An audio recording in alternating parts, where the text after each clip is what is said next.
घुटने में pop sound आया हो या चलने में नहीं हिलता हुआ फील होता है, इग्नोर मत कीजिए। ये ACL इंजरी हो सकती है।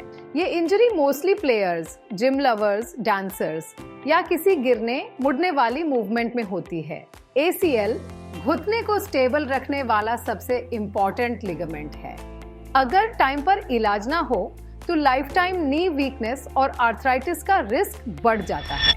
इसलिए डॉक्टर आशीष ऑर्थोपेडिक सेंटर में हम करते हैं एडवांस्ड ACL रिकंस्ट्रक्शन सर्जरी, जिसमें मिनिमल कट, फास्ट रिकवरी और वापस एक्टिव लाइफ गारंटीड। नी अनस्टेबल फील हो रहा है, चलते वक्त पेन होना, चलते समय बार बार घुटने का मुड़ना, घुटने पर स्वेलिंग होना, घुटने की स्पोर्ट्स इंजरी, डिले मत कीजिए। डॉक्टर आशीष गुप्ता से मिलकर अपने घुटने को वापस स्ट्रॉन्ग बनाइए।